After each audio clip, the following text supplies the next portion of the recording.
안녕하세요. 돈셰프의 최명문입니다. 저희는 지난 시간에 이어서 퇴직연금에 대해서 좀 자세하게 알아보도록 하겠습니다.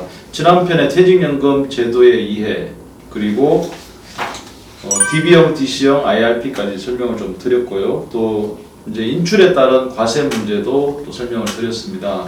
혹시 이제 이번 편은 퇴직연금 포트폴리오에 대해서 이제 말씀을 드릴 텐데요. 특히 이제 DC형을 선택하신 분들 중에 그럼 나는 이 포트폴리오를 어떻게 가는 게 중요한지 그 이해를 좀 시켜드릴 거고, 앞편을 못 보신 분들은 한 번 더 보시고 들어보시기 바랍니다.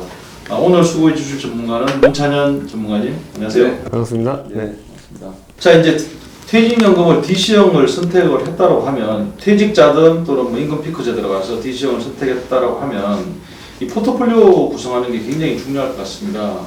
과연 수익률이 어느 정도 나와줄까? DB형보다는 수익률이 많이 나와주기를 기대하면서 DC형을 선택을 하실 텐데, 그런 부분들, 그리고 예금이 아니고 이제 펀드를 운영하게 되면 또 유리한 점이 또 있을 겁니다, 분명히. 또 그러한 점에 대해서도 말씀을 좀 나눠보도록 하겠습니다. 자, 먼저 연금 계좌별 투자 상품, 그러니까 이제 선택 가능한 이제 상품 중에 한번 이 표를 이제 설명을 해주시면서 말씀해 주시죠. 네.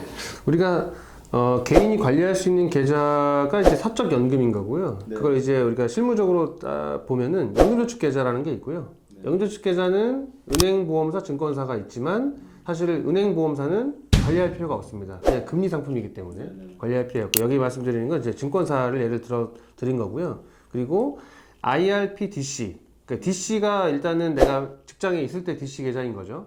본인이 관리하는 계좌. 그리고 IRP도 개인적으로 갖고 있는 분들도 있고, 퇴직해서 퇴직금을 받은 분들도 있을 겁니다. 어쨌든 이 DC, IRP는 퇴직연금 제도에 포함된 계좌이기 때문에 이거는 보험사에 있든 은행에 있든 증권사에 있든 그 펀드 상품들을 다룰 수 있습니다. 뭐 세부적으로는 좀 약간 차이가 있지만요. 그래서 이 두 가지 계좌, 연금저축 계좌와 DC, IRP를 구분해서 보면, 우선 대충 펀드나 ETF를 포함할 수 있는 건 거의 대동소이합니다. 차이가 크지 않고요. 단지 IRP와 DC는 퇴직연금군에 속하는 계좌이기 때문에 이 안정형 상품 30%가 필수 포함되어야 됩니다. 네, 이게 중요한 부분이고요. 안정형 상품이라고 해서 반드시 뭐 예금이나 채권형 상품만 얘기하는 게 아니라, 우리가 이제 실무적으로 TDF라고 하는, 나중에 이제 주식형 비중이 높다가 나이가 들면 채권형 비중을 높여주는 뭐 이런 기본적인 상품인데요. 이런 상품들을 안정형 상품에 좀 인정해주는 상품들도 있습니다. 왜냐면 개인에 따라서 나는 IRP나 DC 운영은 좋은데 나는 안정형 30%보다는 최대한 공격적으로 하고 싶다. 이런 분들은 그래도 혼합형 상품, 그러니까 주식 비중이 좀 들어가 있는 TDF 이런 상품들을 30%를 포함시켜서 퇴직연금 계좌를 운영하시면 되겠습니다. 그리고 IRP, DC 같은 퇴직연금 계좌의 특징은요, 펀드와 ETF만 다루는 게 아니라, 예를 들면 국고채, 국채 같은 거. 국채 지금 괜찮죠? 지금 왜냐면 금리 상승기에는 국채가 가격이 지금 막 떨어져 있거든요. 그래서 지금 매수하는 것도 괜찮을 것 같고요. 그 다음에 리츠, 부동산 관련된 펀드죠. 이런 것들을 다룰 수 있습니다. 퇴직연금 계좌에서는. 근데 국채나 리츠 상품을 또 하거나 ETF를 거래를 하시려면 은행, 보험사보다는 증권사의 계좌가 있어야 된다. 그래야 좀 자유롭게 하실 수 있다는 겁니다. 은행, 보험사가 나쁘다 이런 표현이 아니라 증권사의 계좌가 있으셔야 여러 가지 상품을 취급하기가 용이하다, 이렇게 표현을 하면 좋을 것 같습니다. 좋습니다. 왜냐하면 이제 지금 포트폴리오 얘기하면서 수익률 얘기를 안 할 수가 없기 때문에 증권사 계좌가 좀 유리한 측면이 많이 있을 겁니다. 자, 연금 계좌에 해외 자산을 편입해야 하는 이유에 대해서 또 말씀해 주시죠.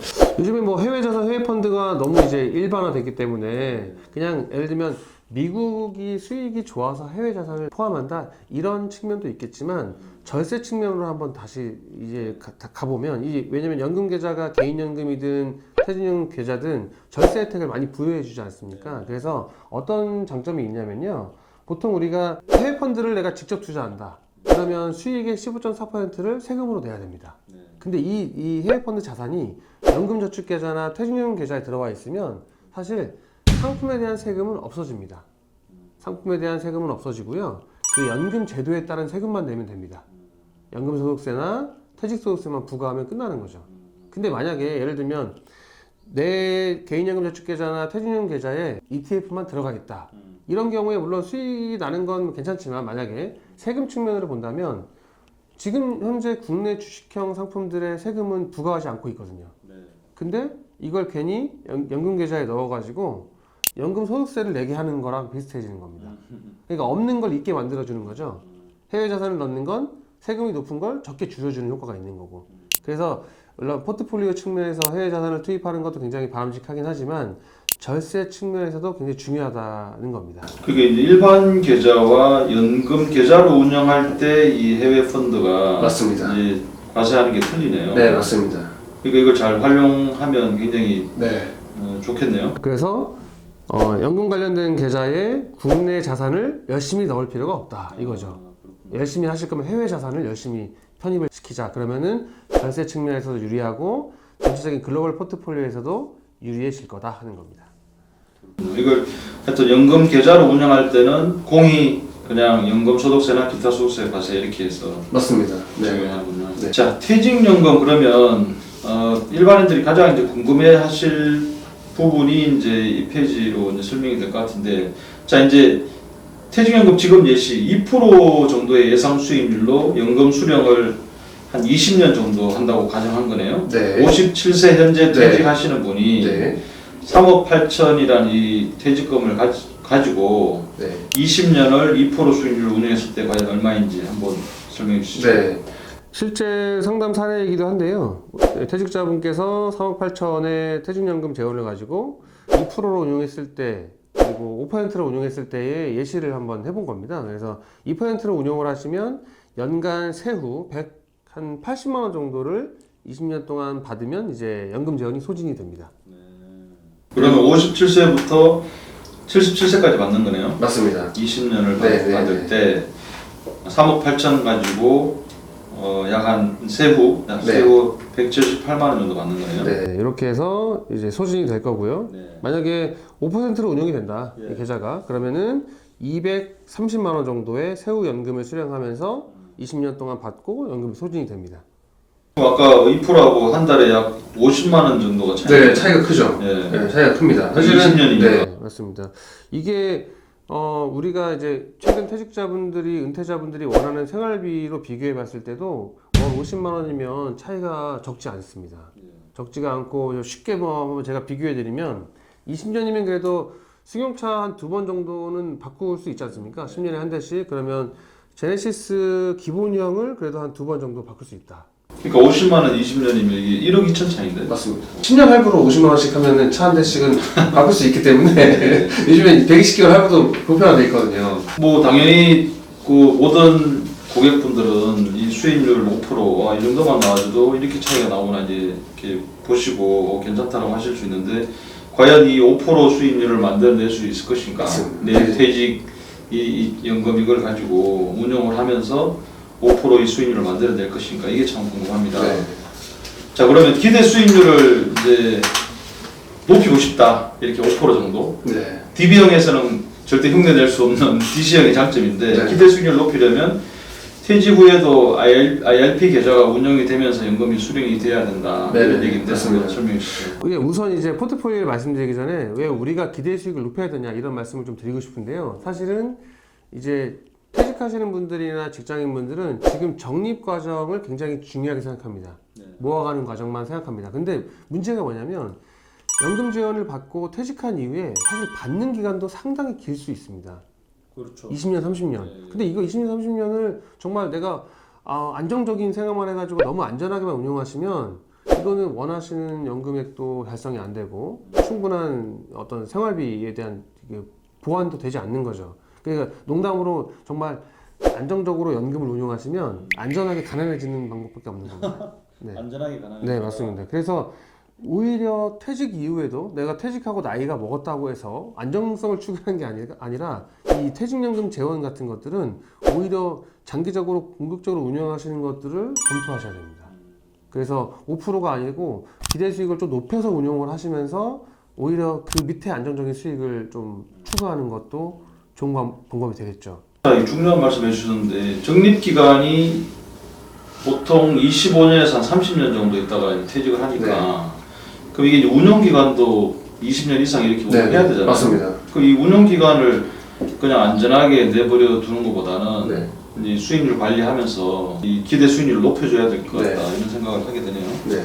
그런데 이제 지금 예를 들면 진짜 최근에 퇴직하시는 50대 중후반 분들은 오랫동안 직장 생활을 하셨고요. 열심히 진짜 일만 하셨잖아요. 일만 하시고 투자를 하신 분들은 간혹 부동산을 투자하시거나 주식을 직접 투자하시는 분들은 좀 간혹 있습니다. 하지만 사실은 이렇게 연금 자산을 관리하는, 사실 연금 자산을 관리한다는 건 펀드를 한다는 얘기나 마찬가지인데 이걸 제대로 해보신 분들은 거의 없으신 것 같아요.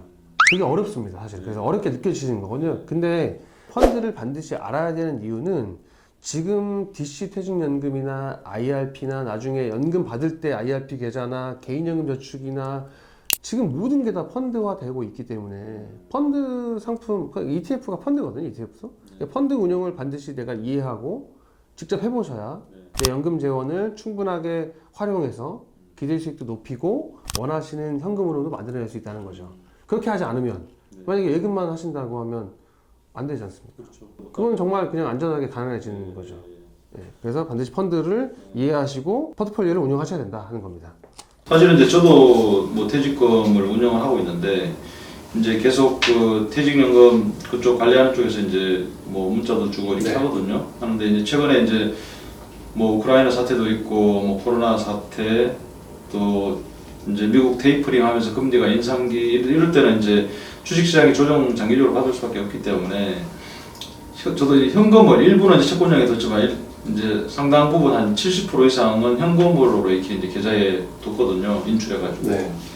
그래서 이 관리를 하면 이제 수익률이 이제 좋아질 수밖에 없는 거죠. 근데 이제 관리의 문제인데 그래서 전문가가 주변에 계시면 진짜 도움을 많이 받으실 수 있다 이런 말씀을 좀 드리고요.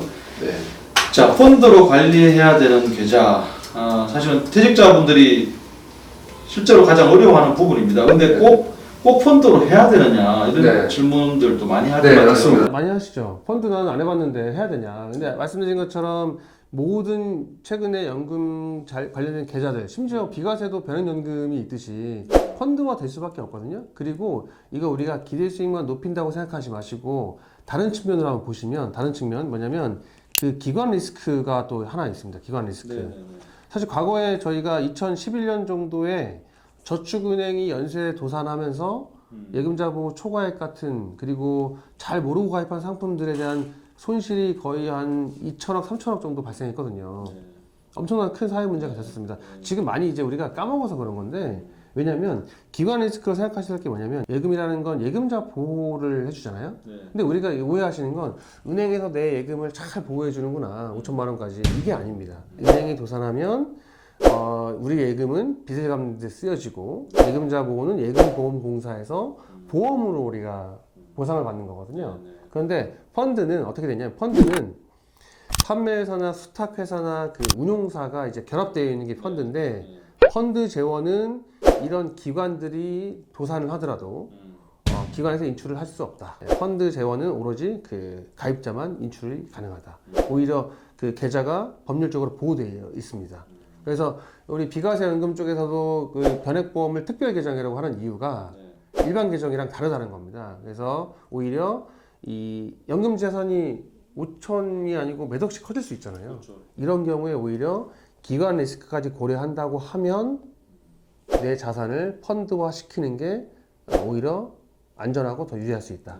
보통 퇴직금은 뭐 몇 억 이상 이렇게 갖고 있는 건 많잖아요. 네. 근데 이제 이거를 예금자 보호법은 5천밖에 안 되니까 그것도 이제 사실은 말씀하셨듯이 보험으로 되는 거고. 네네네. 이거는 이제 그 금액 한도 없이 이렇게 오히려 더 안전하게. 네, 맞습니다. 그래서 퇴직하신 분들 중에서 IRP 계좌에 퇴직금을 받아가지고 좀 몇 억의 퇴직금을요, 저축은행 상품을 5천만 원씩 쪼개서 5개, 10개씩만 가입해 놓은 분들도 있습니다. 그럴 필요가 없습니다. 그렇게 관리하실 필요가 없고, 오히려 안전하게 하고 싶으시면 채권형 펀드에다가 분산을 시킨다든가, 이렇게 안정형 상품들에다가 펀드화 시키는 게 오히려 더 안전하고 기대 수익을 높일 수 있는 가능성이 높다 하는 겁니다. 다양하게 운용하시는 겁니다. 다양하게. 예금에 너무 집중하지 마시고. 자, 주식형 펀드 예시를 한번 좀 실제로, 그러면 아까 우리 수익률 얘기를 좀 하고 있는데 어떤 펀드가 좀 이제 괜찮은지 사례로 좀 설명해 주시죠. 최근에 사실 우리가 관심이 너무 많아졌죠. 펀드, ETF 관심이 되게 많아졌고, 그리고 ETF는 갑자기 아주 빠른 속도로 활성화되고 있는 상태입니다. 그래서 그 주식형 펀드와 ETF의 좀 특징을 간단하게 이해하실 필요가 있다. 그러니까 어떤 오해가 있냐면 ETF는 무조건 좋다 이런 얘기를 되게 많이 들었습니다. 저는 상담하면서 ETF가 무조건 좋다고 하던데요. 유튜브 보니까 ETF가 좋다고 하던데요. 이런 얘기 되게 많이 듣거든요. 근데 그렇지 않습니다. 좋다 나쁘다의 차원이 아니라 같은 펀드화된 자산이긴 하지만 특징이 있고 본인한테 맞는 걸 선택하시는 게 되게 중요합니다. 그래서 간단하게 설명해 보겠습니다. 우선 주식형 펀드는 뭐냐? 주식형 펀드는 일단 전략이 좀 다릅니다. 액티브 전략입니다. 주식형 펀드는 시장보다 초과 수익을 내려고 하는 액티브 전략을 추구한다. 그래서 자산운용사에서 펀드 매니저를 막 붙여가지고 열심히 운용을 하지 않습니까? 시장에 대응하면서 오르면 오른 대로 좀 포트폴리오도 바꿔주고 시장이 빠지면 또 주식 비중도 변경해주면서 그러면 단점이 좀 발생하겠죠. ETF하고 비교하면 상대적으로 펀드 보수는 좀 높습니다. 비용이 조금 높다. 그렇다고 우리가 보기에 무슨 절대적인 금액이 엄청 높은 게 아니고요. 1% 전후에 보통 보수를 냅니다. 연간 1% 보수를 내고 그리고 뭐 자료를 보시겠지만 한 펀드에 종목들이 주식이 한 100개 넘게 보유를 하고 있습니다. 보통. 그리고 비중이 높지 않습니다. 어차피 규정상 한 종목에 10% 이상 담지를 못하게 되어 있고요. 그래서 한 종목에 보통 한 3%, 2% 정도의 비중으로 굉장히 다양한 포트폴리오가 구성이 되어 있는 겁니다. 그래서 어떻게 보면 분산 투자가 되게 잘 되어 있죠. 그래서 주식형 펀드 중에서 분산 투자가 잘 돼 있고 어떤 투자 방향성이나 이런 그 포트폴리오가 잘 짜여져 있는 상품을 선택하는 것도 굉장히 좋다.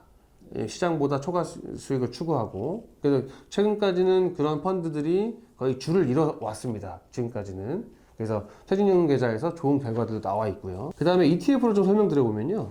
ETF는 상장 지수 펀드라고 합니다. 상장 지수 펀드. ETF도 그냥 펀드라고 생각하시면 됩니다. 근데 ETF는 차이가 뭐냐면 그 ETF를 만드는 기초 자산이라는 게 존재합니다.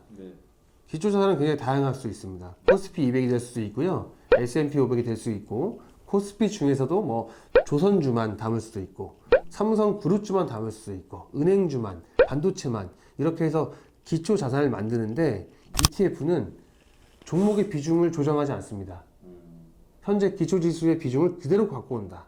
복제한다. 만약에 코스피 200을 가지고 코스피 200 ETF를 만들면 삼성전자 비중이 30%가 되는 겁니다. 예를 들면.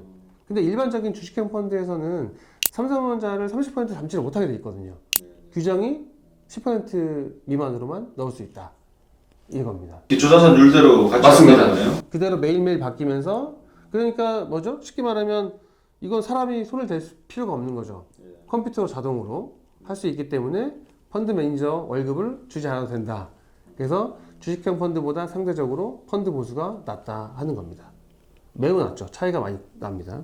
예를 들면 주식형 펀드가 한 1.5%를 낸다고 하면 이런 지수형 ETF는 0.07 정도를 냅니다. 보통 차이가 많이 나죠. 수수료에서. 그래서 근데 그것만 보고 무조건 ETF가 좋다 나쁘다 표현할 수는 없는 이유는요. 한 가지가 있는데 ETF의 원래 전략은 패시브 전략입니다. 패시브 전략. 안정을 추구하는 거예요. 시장의 수익률을 쫓아가면서. 예를 들면 이렇게 삼성전자 비중이 높다 보니까 삼성전자만 하락하거나 이렇게 돼버리면 ETF 수익률이 급격하게 하락되겠죠. 비중이 워낙 높다 보니까. 그래서 그런 문제점도 있습니다. 그래서 어떤 예를 들면 포트폴리오 방어를 수동으로 수작업으로 하지 않는다는 거죠. 시장에 맡긴다 이런 겁니다.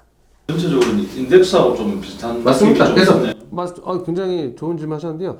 인덱스 펀드를 거래소에 상장하면 상장지수 펀드가 되는 겁니다. 그게 ETF라는 거죠. 네. 그래서 간단히 한번 이 정리를 한번 해볼게요. 우리가 주식이라는 게 있지 않습니까? 주식은 종목을 내 마음대로 선택할 수 있고 즉시 매매할 수 있지 않습니까? 매매할 수 있고 대신에 개인이 투자하기에는 분산 투자가 좀 어렵죠. 사실은 이게 실제 어렵죠. 그리고 펀드 그다음 그래서 펀드를 하게 됩니다. 펀드 분산 투자가 잘 돼 있고 하지만 상대적으로 약간 보수가 좀 지급이 돼야 되고 세금을 좀 낼 수도 있고요. 그죠? 그리고 펀드의 단점은 매매가 좀 오래 걸립니다. 사고 팔고의 시간이 좀 걸리는 거죠. 짧아도 사고 파는데 일주일, 길면 보름 정도 걸립니다. 그 다음에 인덱스 펀드. 인덱스 펀드가 어떤 그 특정 지수를 그대로 추종하는 게 인덱스 펀드인 거고, 인덱스 펀드는 과거부터 이제 많이 존재했습니다. 인덱스 펀드 나와 있고 보수가 좀 낮고요. 이것도 인덱스 펀드가 이제 패시브 전략을 추구하고 있고, 이 인덱스 펀드를 거래소에 상장시킨 게 ETF라고 생각하시면 되는 겁니다. 최종적으로. 그래서 ETF니까 펀드를 바로바로 매매할 수 있는 거죠. 그래서 보통 장중에 우리가 9시부터 3시 반 이 주식 거래 시간에 ETF를 매매할 수 있습니다. 그리고 지금은 종류도 굉장히 많고요. 그리고 뭐 기본적인 투자형 용이나 아니면 연금 계좌에 굉장히 적극적으로 활용이 되고 있습니다. 그래서 이제 요즘에 또 이제 ETF를 많이 하다 보니까 대부분 또 이제 이해하는 게 이제 해외 ETF가 좋다. 특히 이제 미국 시장이죠. 미국 시장이 장기적으로 워낙에 이제 우상향을 보여주기 때문에 미국의 지수가 있죠. 3대 지수, 다우 지수나 S&P 500이나 나스닥 지수를 추종한 ETF들을 국내에서 발행한 것만 연금 계좌에 넣을 수 있습니다. 그래서 예를 들면 타이거 미국 나스닥 100이다 이러면 타이거가 이제 미래에셋 자산운용사의 브랜드거든요. 예, 이런 상품들을 연금 계좌에 적극적으로 많이 이제 편입을 하고 있습니다. 소비자들이. 근데 이제 중요한 부분은 이제 이거 같아요. 이 그림을 제가 가장 중요하게 설명을 드리는데요. 상품 찾고 계좌 이렇게 뭐 고민하고 이렇게 많이 하시지만 결론은 이 지금은 글로벌 배분을 잘 하셔야 됩니다.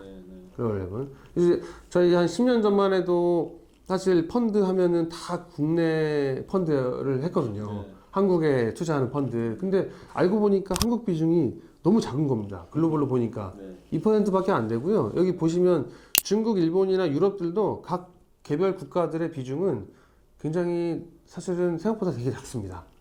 그리고 미국과 캐나다, 북미 시장이 거의 50%를 차지하고 있죠. 그래서 사실 이 배분, 이 비중 정도를 기본으로 해서 투자 포트폴리오를 짜시는 게 지금으로 보면 가장 바람직하다는 표현보다는 그거죠. 모험하지 않는 거죠. 이게 바로. 예. 특정 자산에 편중되지 않고 시장을 추구하는 게 바로 이 글로벌 포트폴리오를 추구하는 겁니다. 그래서 지금은 이렇게 많이 추천을 드리고 선호하는 그림이다라고 볼 수 있습니다. 북미, 미국이 뭐 거의 맞습니다. 미국이 절반 투자. 캐나다도 뭐 크진 않는데 하여튼 뭐 북미가 다 합쳐가 거의 한 50% 가까이. 네, 맞습니다.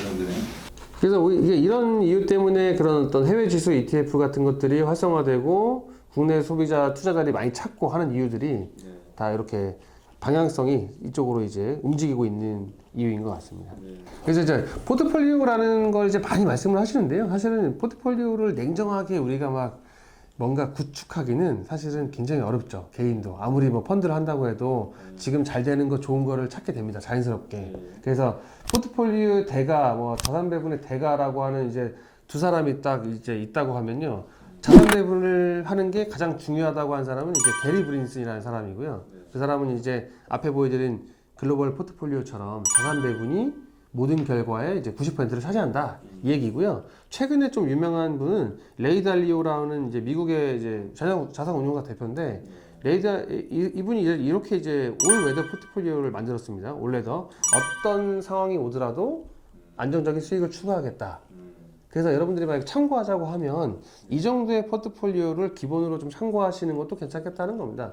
꼭 이렇게 하라는 뜻이 아니고요. 예를 들면 이분이 얘기하신 건 미국 주식의 한 30%, 그 다음에 채권, 각종 채권의 한 55% 절반 정도 이상을 차지하고, 그 다음에 금과 원자재죠. 대한투자의 한 15%를 포함시키면 시장 평균 정도의 수익을 장기적으로 유지할 수 있다. 이렇게 해서 이게 답은 아닙니다. 근데 답은 아니긴 하지만 뭔가 포트폴리오라는 걸 만들고 싶다고 했을 때 이게 지표가 있어야 되기 때문에 이런 내용들을 좀 참고해서 보시고 스스로 좀 조정을 할 필요가 있는 겁니다. 여기에 본인의 투자 성향 같은 게 또 고려가 좀 돼야 되겠죠. 자, 그리고 이제 금융소비자법 뭐 이런 부분도 우리가 또 생각은 해봐야 되는데 이제 연금을 투자로 이렇게 전환하는 것도 사실은 이제 주의해야 되잖아요. 네네. 뭐 불안전 판매도 있고 뭐 여러 가지 사모펀드도 있는데 여기에 대해서 좀 언급해 주시죠. 우리가 뭐 펀드를 잘못 투자하는 것도 문제가 생기겠지만 사실은 그런 것도 있고요. 은퇴하신 분들이 연금 자산이 충분하지 못하고 판단했을 경우에 대안 투자를 막 찾기 시작합니다. 실제 그래서 금융사기나 불안전 판매의 그 피해자들이 비중이 높은 사람들이 중고령층이 많습니다. 55세 이상의 중고령층이 어떤 이 금융사기나 불안전 판매 피해자가 굉장히 많은 편이고요. 실제로도 우리가 연금을 일시금으로 빼는 게 사실은 큰 부담이 없습니다. 퇴직소득세가 높지 않다 보니까. 그래서 퇴직연금을 빼서 나는 다른 투자를 하겠다. 그렇게 해서 사모펀드를 하시거나 여러 가지 상품들을 막 이 관심을 갖게 되는데 사실은 아주 주의를 기울이셔야 됩니다. 큰 문제가 많이 발생을 했고요. 최근에는 뭐 예를 들면 국내 주요 은행에서 판매한 DLF라는 상품들 이 문제, 그 다음에 자산운용사, 사모펀드 운용사에서 많은 이 피해를 많이 일으켜가지고 이런 문제들 좀 주의를 많이 하셔야 되고요. 그 다음에 금융다단계, 예를 들면 한 5천만 원 맡기면 한 달에 100만 원씩 이자를 지급하겠다. 이런 게 이제 금융다단계라고 생각하시면 되는데 폰지 사기라고 하죠. 이런 거에도 투자해서 피해 보시는 경우도 상당히 많습니다. 규모가 굉장히 큰데 이 거의 통제가 안 되는 상황이기 때문에 이런 것들은 왜냐면 음성적으로 다 이루어지고 이러다 보니까 그래서 연금 자산, 은퇴 자산을 이런 대안 투자로 어떤 조정할 때 굉장히 주의를 기울이셔야 되겠다 이렇게 말씀드리고 싶습니다. 자, 여기까지 이제 퇴직연금에 대해서 이제 특히 포트폴리오 중심으로 이번 시간은 이제 말씀드려봤고요. 정말 이 퇴직금 재원이 점점 이제 퇴직이 임박하면 금액이 커집니다. 뭐 몇 억 이렇게 올라가고요. 그럼 이거를 이제 과연 뭐 안정적으로 이제 두는 것보다는 수익률을 좀 이렇게 추구하는 게 중요한데 그러면 이 포트폴리오를 구성하고 간접 투자를 이제 해서 어떤 식으로 이제 수익률을 올릴 것인가 반드시 이제 전문가의 도움이 좀 저는 필요하다고 봅니다. 그래서 전문가로 인해서 제안을 좀 받으시고 또 이 분산 투자부터 해가지고 수익률 관리 이를 통해서 이제 노후가 이제 든든해지는 그런 효과가 이제 반드시 있으니까 반드시 전문가와 상의하기를 추천드립니다. 자, 오늘 함께 해주신 전문가 문찬현 전문가님 수고하셨습니다. 네, 감사합니다. 감사합니다.